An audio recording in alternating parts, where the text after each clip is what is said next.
Hello ನಮಸ್ಕಾರ ಸ್ನೇಹಿತರೆ. ರಾಮಾಚಾರಿ ಎಲ್ಲಿ ಅನ್ನೋ ಪ್ರಶ್ನೆಗೆ ಉತ್ತರ ಸಿಕ್ಕಿದೆ. ಸತ್ತಿದ್ದು ಯಾರು ಅನ್ನೋ ಪ್ರಶ್ನೆಗೂ ಕೂಡ ಉತ್ತರ ಸಿಕ್ಕಿದೆ. ಇದು ಎಲ್ಲದರ ಜೊತೆಗೆ ನಿಜವಾಗ್ಲೂ ಚಾರುವಿನ ಆ ಒಂದು ಮುತ್ತೈದೆತನನ ತೆಗೆಯೋ ಶಾಸ್ತ್ರ ನಡೆಯುತ್ತಾ ಅಥವಾ ಅದೇ ದಿನ ರಾಮಾಚಾರಿ ಎಂಟ್ರಿ ಕೊಟ್ಟು ಅಲ್ಲಿಗೆ ರುಕ್ಕು ಆ ಜಾಗಕ್ಕೆ ಬರಬೇಕಾಗತ್ತಾ? ರುಕ್ಕುಗೆ ಗೊತ್ತಾಗೇ ಬಿಡುತ್ತಾ ಸತ್ಯ ತಾನು ಏನು ಮಾಡಿದೆ ಅನ್ನೋದು. ಹಾಗಿದ್ರೆ ವೈಶ್ವಕರಿ ಎಂಟ್ರಿ ಆಗ್ತಾ ಇದೆಯಾ? ಏನಾಯ್ತು, ಏನು ಕತೆ, ಇದು ಎಲ್ಲವನ್ನ ಕೂಡ ತಿಳ್ಕೊಬೇಕು ಅಂದರೆ ಈಗಲೇ ನಮ್ಮ ಈ ಚಾನಲ್ನ ಸಬ್ಸ್ಕ್ರೈಬ್ ಮಾಡಿ, ಹಾಗೆ ಒಂದು ವಿಡಿಯೋವನ್ನು ಪೂರ್ತಿಯಾಗಿ ನೋಡೋದನ್ನು ಯಾವುದೇ ಕಾರಣಕ್ಕೂ ಕೂಡ ಮರಿಬೇಡಿ. ಇಲ್ಲಿ ರಾಮಾಚಾರಿನ ಸಾಯಿಸ್ಬಿಟ್ವಿ ಅನ್ನೋ ಒಂದು ಸಂಭ್ರಮದಲ್ಲಿದ್ದಾರೆ ಮಾನ್ಯತಾ, ನವದೀಪ್ ಹಾಗೆ ರುಕು ಮೂವರು ಕೂಡ. ಈ ಕಡೆ ರಾಮಾಚಾರಿಯ ಅಂತಿಮ ಸಂಸ್ಕಾರಕ್ಕೆ ಸಕಲ ಸಿದ್ಧತೆ ಆಗ್ತಿದ್ರೆ ಅಲ್ಲಿ ಮಾನ್ಯತಾ ನವದೀಪ್ ಜೊತೆ ಪಾರ್ಟಿ ಮಾಡ್ತಿದ್ದಾರೆ. ತನ್ನ ಮಗಳು ವಿಧವೆ ಆಗ್ತಿರುವುದನ್ನು ಸಂಭ್ರಮಿಸ್ತಾ ಇರತಕ್ಕಂಥ ಏಕೈಕ ತಾಯಿ ಅಂದರೆ ಮಾನ್ಯತಾ ಅಂತ ಹೇಳಿದರೆ ತಪ್ಪಾಗ್ಲಿಕ್ಕಿಲ್ಲ ಅಂತ ಅನ್ಸುತ್ತೆ. ತನ್ನ ಬೇಬಿ ಮನೆಗೆ ಬರ್ತಾಳೆ, ನವದೀಪ್ ಮಗನ ಜೊತೆ ತನ್ನ ಬೇಬಿನ ಮದುವೆ ಮಾಡಿಸ್ತೀನಿ ಅಂತ ಕನಸು ಕಾಣ್ತಿದ್ದಾರೆ ಮಾನ್ಯತಾ. ಆದರೆ ಅತ್ತೆ ಕಣ ನಿಜವಾಗ್ಲೂ ತನ್ನ ಗಂಡನ ಕಳ್ಕೊಂಡಿದ್ದೆ. ನಿಜವಾಗ್ಲೂ ಚಾರುವಿನ ಆಕ್ರಂದನ ಮುಗಿಲು ಮುಟ್ಟಿದೆ. ಇಡೀ ಮನೆಯವರ ನೋವು ಇಲ್ಲಿ ಮೀರದ. ಆದರೆ ಇಲ್ಲಿ ನಿಜವಾಗ್ಲೂ ರಾಮಾಚಾರ್ಯ ಸಾವಿಗೆ ಕಾರಣ ಏನು ಅಂತಕ್ಕಂಥ ಸತ್ಯವನ್ನು ತಿಳ್ಕೊಳ್ಳೋದು ಇನ್ನೂ ಕೂಡ ಬಾಕಿ ಇದೆ. ಬಟ್ ಒಂದು ಸತ್ಯ ಮುರಾರಿ ಮುಖಾಂತರ ಗೋಚರವಾಗಿ ಬಿಡುತ್ತೆ. ಮುರಾರಿ ಇಲ್ಲಿ ರಾಮಾಚಾರಿಗೆ ಆಕ್ಸಿಡೆಂಟ್ ಆಗಿರೋದಲ್ಲ, ನಿಜವಾಗ್ಲೂ ರಾಮಾಚಾರಿನ ಯಾರೋ ಸಾಯಿಸಿರೋದು. ಆದರೆ ರಿಪೋರ್ಟ್ ಆಕ್ಸಿಡೆಂಟ್ ಅಂತ ಬಂದಿದೆ. ಖಂಡಿತ ಇದರಲ್ಲಿ ಯಾರ್ದೋ ಕೈವಾಡ ಇದೆ. ರಾಮಾಚಾರಿನ ಯಾರೋ ಸಾಯಿಸಿದ್ದಾರೆ. ಜೊತೆಗೆ ಆ ಒಂದು ರಿಪೋರ್ಟ್ ಆಕ್ಸಿಡೆಂಟ್ ಅಂತ ಬರೋ ಹಾಗೆ ಕೂಡ ಮಾಡಿದ್ದಾರೆ. ಅಲ್ಲಿ ಪೊಲೀಸವರು ಮಾತಾಡ್ಕೋತಾ ಇದ್ರು ರಾಮಾಚಾರಿನ ಯಾರು ಸಾಯಿಸಿರೋದು ಅಂತ. ಅದನ್ನು ನಾನು ಕೇಳಿಸ್ಕೊಂಡೆ ಅಂತ ಹೇಳ್ತಿದ್ದಾರೆ.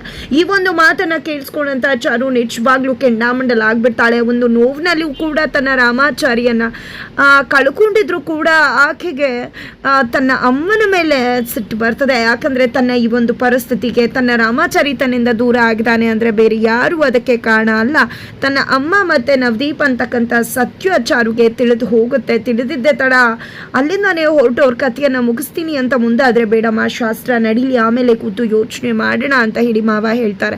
ಇಲ್ಲಿ ಚಾರುವಿನ ಅವತಾರ ನೋಡಿದ್ದೆ ರುಕ್ಕು ಒಂದು ಕ್ಷಣ ಬಿದ್ದು ಬಿಡ್ತಾಳೆ. ಸತ್ಯ ಗೊತ್ತಾಯ್ತಲ್ಲ, ಇನ್ನು ಮುಗಿತು ನಮ್ಮ ಕತೆ, ನನ್ನ ಮುಖವಾಡ ಕೂಡ ಆಚೆ ಬಂದ್ರೆ ಏನಪ್ಪಾ ಮಾಡೋದು ಅಂತ ಯೋಚನೆ ಮಾಡಿದೆ. ಮಾನ್ಯತಾಗೆ ಕಾಲ್ ಮಾಡಿ ನಡೆದದ್ದು ಎಲ್ಲವನ್ನ ಕೂಡ ಎಕ್ಸ್ಪ್ಲೈನ್ ಮಾಡ್ತಾರೆ. ಆದರೆ ನೀನು ಸುಮ್ಮನೆ ಏನೇನೋ ಯೋಚನೆ ಮಾಡಬೇಡ, ಏನೂ ಆಗಲ್ಲ, ಖಂಡಿತವಾಗ್ಲೂ ನೀನು ಆರಾಮಾಗಿರೋ, ಅನುಮಾನ ಬರೋ ಹಾಗೆ ಮಾಡಿ ನಮ್ಮನ್ನು ಕೂಡ ಸೆಕ್ಸ್ ಹಾಕಿಸ್ಬೇಡ ಅಂತ ಏನೋ ಮಾನ್ಯತಾ ರುಕ್ಕುಗೆ ಧೈರ್ಯ ಹೇಳ್ಬಿಡ್ತಾರೆ. ಬಟ್ ನಿಜವಾಗ್ಲೂ ಮಾನ್ಯತಾಗೆ ಅಲ್ಲಿ ಭಯ ಶುರುವಾಗಿದೆ. ನವದೀಪ್ ಹತ್ರ ಹೇಳ್ಕೋತಾರೆ ಕೂಡ, ನಾನು ರುಕ್ಕುಗೇನೋ ಧೈರ್ಯ ಹೇಳಿದೆ, ಬಟ್ ನಿಜವಾಗ್ಲೂ ನನಗೆ ಭಯ ಆಗಿದೆ. ನಿಜವಾಗ್ಲೂ ಸತ್ಯ ಗೊತ್ತಾದರೆ ಏನು ಮಾಡೋದು? ನೋಡಿದ್ರೆ ಈ ರೀತಿ ಗೊತ್ತಾಗ್ಬಿಟ್ಟಿದೆಯಲ್ಲ ಆಲ್ರೆಡಿ, ಸತ್ಯ ಮುಗೀತು ನಮ್ಮ ಕತೆ ಅಂತ ಹೇಳ್ತಿದ್ರೆ ಏನೂ ಆಗೋದಿಲ್ಲ ಮಾನ್ಯತಾಜಿ.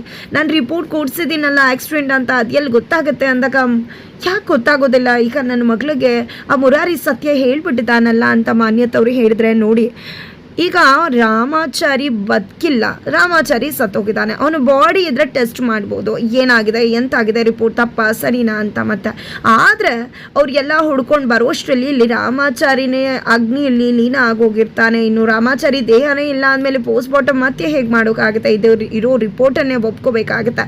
ಅಂದಮೇಲೆ ಅವ್ರು ಯಾವುದೇ ಕೇಸ್ ಹಾಕೊಂಡು ಬಂದು ಏನೇ ಮಾಡಿದ್ರು ನಾವು ಯಾವುದೇ ಕಾರಣಕ್ಕೂ ಸಿಕ್ಕ ಹಾಕೊಳ್ಳೋದಿಲ್ಲ, ನೀವು ಆರಾಮಾಗಿರಿ ಅಂತಲೇ ನವದೀಪ್ ಹೇಳ್ತಿದ್ದಾರೆ.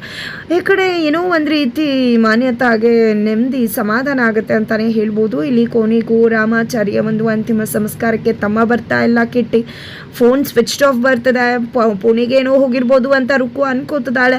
ಜೊತೆಗೆ ಕೋದಂಡ ವೈಶಾಖ ಕೂಡ ಬರ್ತಿಲ್ಲ. ಅವರಿಬ್ರು ಶ್ರುತಿ ಮನೆಗೆ ಫಾರಿನ್ಗೆ ಹೋಗಿದ್ದಾರೆ, ಬರೋದು 2 ದಿನ ಆಗುತ್ತೆ. ಹಾಗಾಗಿ ಇವ್ರು ಎಲ್ಲರನ್ನೂ ಕೂಡ ಕಾಯ್ತಾ ಕೂತ್ರೆ ಆಗೋದಿಲ್ಲ ಅಂತ ಯೋಚನೆ ಮಾಡಿದಂಥ ನಾಣಾಚಾರ್ಯಗಳು, ನನ್ನ ಮಗ ನೆಮ್ಮದಿಯಾಗಿ ಹೋಗಿಲ್ಲ, ಹೋಗ್ಬೇಕಾದ್ರೆ ಎಷ್ಟು ಸಂಕಟಪಟ್ನು ಏನು, ಖಂಡಿತವಾಗ್ಲೂ ಈಗಾದರೂ ನೆಮ್ಮದಿಯಾಗಲಿ, ಅವನ್ನ ಎಲ್ಲ ಶಾಸ್ತ್ರಗಳು ಮುಗಿಲಿ ಅಂತ ಹೇಳಿ ಕೊನೆಗೂ ಅಂತಿಮ ಸಂಸ್ಕಾರಕ್ಕೆ ಸಿದ್ಧವಾಗ್ತಾರೆ.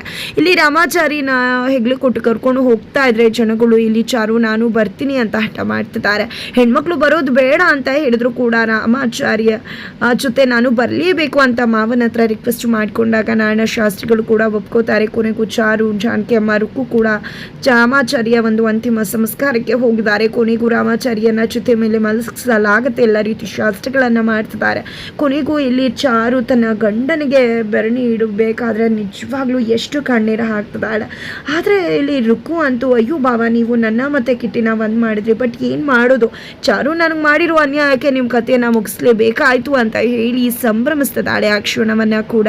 ತದನಂತರ ಇಲ್ಲಿ ನಾರಾಯಣಾಚಾರ್ಯಗಳು ಎಲ್ಲ ಶಾಸ್ತ್ರವನ್ನು ಮಾಡಿ ತನ್ನ ಮಗನಿಗೆ ಕೊಳ್ಳಿಯನ್ನು ಇಡ್ತಾರೆ. ಚ್ಯುತಿಯಲ್ಲಿ ನಿಜವಾಗ್ಲೂ ಮಲ್ಕೊಂಡಿರ್ತಕ್ಕಂಥ ರಾಮಾಚಾರಿ ಅಗ್ನಿ ಸ್ಪರ್ಶವಾಗ್ತಿದ್ದಂತೆ ನಿಜವಾಗ್ಲೂ ಪಂಚಭೂತಗಳಲ್ಲಿ ಲೀನವಾಗ್ತಿದ್ದಾರೆ. ನಿಜವಾಗ್ಲೂ ಅವರ ದೇಹ ಸುಟ್ಟು ಭಸ್ಮವಾಗ್ತದೆ. ಇಲ್ಲಿ ಚಾರುವಿನ ದುಃಖ ಆಕ್ರಂದನ ಮುಗುಲು ಮುಟ್ಟೋದ್ರ ಜೊತೆಗೆ ತಾನೂ ಕೂಡ ಅಗ್ನಿಯಲ್ಲೇ ಹೋಗ್ಬಿಡ್ತೀನಿ ರಾಮಾಚಾರಿ ಜೊತೆ ಅಂತ ಹೇಳಿ ಚಾರು ನಿರ್ಧಾರವನ್ನ ಮಾಡ್ಕೋತಾಳೆ.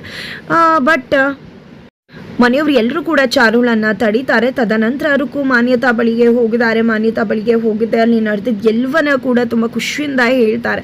ಜೊತೆಗೆ 8ನೇ ದಿನ ಚಾರುವಿನ ಅರಿಶಿನ ಕುಂಕುಮವನ್ನು ಅಳಿಸಲಾಗುತ್ತೆ. ಅವತ್ತು ಈ ಕೈಯಾರೆ ಅವಳು ಬಳೆ ಅರಿಶಿನ ಕುಂಕುಮ ಎಲ್ಲವನ್ನ ಅಳಿಸಾಕಿದ್ರೆ ನನಗೆ ನೆಮ್ಮದಿ ಅಂತ ರುಕ್ಕು ಹೇಳ್ತಿದ್ದಾರೆ. ಇತ್ತ ಕಡೆ ಚಾರುವಿನ ಫೋಟೋ ಮುಂದೆ ದೀಪ ಹಚ್ಚಿ ಹಾರ ಹಾಕಿ ಮನೆಯವ್ರು ಎಲ್ಲರೂ ಕೂಡ ಕಣ್ಣೀರು ಹಾಕ್ತಿದ್ರೆ ಈ ಕಡೆ ಚಾರುಗೆ ತನ್ನ ಗಂಡ ಆಡ್ದಂತ ಆ ಒಂದು ಭರವಸೆ ಮಾತುಗಳೇ ಕಾಡ್ತದೆ. ಸಾವು ಕೂಡ ನಮ್ಮನ್ನ ದೂರ ಮಾಡೋಕ್ಕಾಗೋದಿಲ್ಲ ಮೇಡಮ್, ಯಾರು ಕೂಡ ನಮ್ಮನ್ನ ದೂರ ಮಾಡ್ಲಿಕ್ಕೆ ಆಗೋದಿಲ್ಲ, ನಾನು ಯಾವತ್ತೂ ಕೂಡ ನಿಮ್ಮ ಜೊತೆನೇ ಇರ್ತೀನಿ ಅಂತ ಹೇಳಿದಂಥ ರಾಮಾಚಾರಿಯ ಮಾತುಗಳು ನಿಜವಾಗ್ಲೂ ಚಾರುವನ್ನ ಕಾಡ್ತಿದೆ. ತಕ್ಷಣಕ್ಕೆ ಹೋಗಿ ರೂಮನ್ನು ಬಾಗಿಲು ಹಾಕೊಂಡು ಬಿಡ್ತಾಳೆ, ಕಣ್ಣೀರು ಹಾಕ್ತಿದ್ದಾಳೆ. ಮನೆಯವ್ರಿಗೆಲ್ಲರೂ ಹೋಗಿ ಬಾಗಿಲು ಓಪನ್ ಮಾಡಮ್ಮ ಅಂತ ಹೇಳ್ತಾ ಇದ್ರು ಕೂಡ ಚಾರು ಅಲ್ಲಿ ಬಾಗಿಲನ್ನು ಓಪನ್ ಮಾಡ್ತಿಲ್ಲ. ಇಲ್ಲ, ರಾಮಾಚಾರಿ ಇಲ್ಲದ ಜೀವನಾನೇ ಬೇಡ, ನನ್ನ ರಾಮಾಚಾರಿನೇ ಇಲ್ಲ ಅಂದಮೇಲೆ ನಾನು ಯಾಕೆ ಬದುಕಬೇಕು ಅಂತ ಯೋಚನೆ ಮಾಡಿದೆ. ತಪ್ಪು ನಿರ್ಧಾರವನ್ನು ತಗೋತಿದ್ದಾಳೆ. ಈ ಕಡೆ ಮುರಾರಿ ಕಿಟಕಿಯಲ್ಲಿ ನೋಡಿದ್ದೆ, ಗಾಬರಿ ಆಗಿದೆ. ಮನೆಯವ್ರಿಗೆ ಹೇಗೆ ವಿಶ್ವವನ್ನ ಹೇಳ್ತಾರೆ. ಇಲ್ಲಿ ಚಾರು ಅದಕ್ಕೆ ತಪ್ಪು ಮಾಡ್ತಿದ್ದಾರೆ ಅಂತ ತಕ್ಷಣಕ್ಕೆ ಡೋರ್ ಓಪನ್ ಮಾಡು ಅಂತ ಹೇಳಿ ಕೊನೆಗೂ ಡೋರನ್ನು ಓಪನ್ ಮಾಡಿಸೇ ಬಿಡ್ತಾರೆ. ಇಲ್ಲಿ ಚಾರುಗೆ ಬುದ್ಧಿ ಹೇಳ್ತಿದ್ದಾರೆ. ರಾಮಾಚಾರಿ ಇಲ್ಲದೆ ಇರ್ಬೋದು, ಬಟ್ ರಾಮಾಚಾರಿಯ ಪ್ರೀತಿಯ ಕೂಡಿ ಆಕೆಯ ಹೊಟ್ಟೆಯಲ್ಲಿ ಬೆಳೀತಿರುವುದರಿಂದಾಗಿ ಮಗುಗೋಸ್ಕರನಾದ್ರೂ ನೀನು ಬದುಕಿರ್ಬೇಕು, ನಮ್ಮ ರಾಮಾಚಾರಿನೇ ಬರ್ತಾನೆ ಅಂತ ಹೇಳ್ತಾರೆ. ಇಲ್ಲಿ ಚಾರು ಕೂಡ ತನ್ನ ಪ್ರೀತಿಯ ಕುಡಿಗೋಸ್ಕರ ಬದುಕಬೇಕಾಗಿದೆ, ಬದುಕು ನಿರ್ಧಾರವನ್ನು ಮಾಡ್ತಿದ್ದಾಳೆ. ಅತ್ತ ಕಡೆ ಮಾನ್ಯತಾ ತನ್ನ ಮಗಳು ಬರ್ತಾಳೆ ಅಂತ ವೇಟ್ ಮಾಡ್ತಿದ್ದಾರೆ. ಕೊನೆಗೂ ಕನಿಯಮ್ಮ ಹೇಳಿದ ಸತ್ಯ ನಿಜ ಆಯಿತು. ಇಲ್ಲಿ ಚಾರು ಮಗು ಹೊರಗಡೆ ಬರಬೇಕಾದ್ರೆ, ಪ್ರಪಂಚವನ್ನು ನೋಡಬೇಕಾದ್ರೆ ಅವಳ ಗಂಡ ಜೊತೆಲಿ ಇರೋದಿಲ್ಲ ಅಂತ ಭವಿಷ್ಯವನ್ನು ನೋಡ್ತಿದ್ರು. ಹಾಗೆಯೇ ಇಲ್ಲಿ ರಾಮಾಚಾರಿ ಹಸು ನೀಗಿದ್ದಾರೆ ಅಂತಲೇ ಹೇಳ್ಬೋದು. ಹಾಗಿದ್ರೆ ನಿಜವಾಗ್ಲೂ ರಾಮಾಚಾರಿ ಹಸು ನೀಗಿದ್ದ?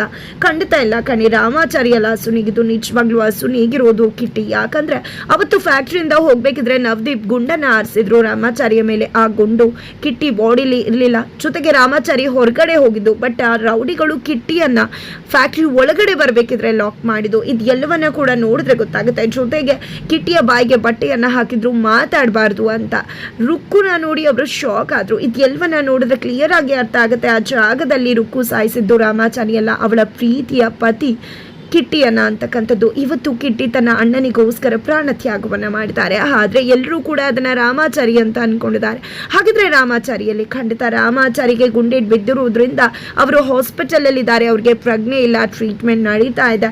ಹಾಗಾಗಿ ರಾಮಾಚಾರಿಗೆ ಯಾವುದೇ ವಿಷಯ ಗೊತ್ತಿಲ್ಲದೆ ಇರೋದ್ರಿಂದ ಅವರು ಮನೆಗೆ ವಾಪಸ್ ಆಗಿಲ್ಲ. ಹಾಗಿದ್ರೆ 8ನೇ ದಿನ ಬರ್ತಿದ್ದಾಗೆ ಮುತ್ತೈದೆ ತನ್ನವನ್ನ ಚಾರುಗೆ ತೆಗಿಬೇಕಾದ್ರೆ ರಾಮಾಚಾರಿ ಎಂಟ್ರಿ ಕೊಡೋ ಸಾಧ್ಯತೆ ಇದೆ. ಅದೇ ಒಂದು ಟೈಮಲ್ಲಿ ಇಲ್ಲಿ ರುಕ್ಕು ವಿಧವೆ ಆಗೋ ಸಾಧ್ಯತೆ ಕೂಡ ಇದೆ. ಇದೆಲ್ಲನ್ನ ಕೂಡ ಮೀರಿ ಕತೆ ಬೇರೆ ರೀತಿಯ ಟ್ವಿಸ್ಟ್ ಏನಾದರೂ ತಗೊಳುತ್ತಾ? ವೈಶಾಖನೇ ಎಂಟ್ರಿ ಕೊಡೋ ಸಾಧ್ಯತೆ ಇದೆಯಾ? ಮತ್ತೆ ವೈಶಾಖ ಕಳ್ಳಾಟ ಕೀಚಕತನ ಶುರುವಾಗ್ಬಿಡತ್ತಾ? ಏನಾಗುತ್ತೆ, ಯಾವ ರೀತಿ ಕತೆ ಮುಂದೆ ಸಾಗತ್ತೆ ತಿಳ್ಕೋಬೇಕು ಅಂದ್ರೆ ಮುಂದಿನ ವಿಡಿಯೋಗೆ ವೇಟ್ ಮಾಡೋದನ್ನ ಮರಿಬೇಡಿ.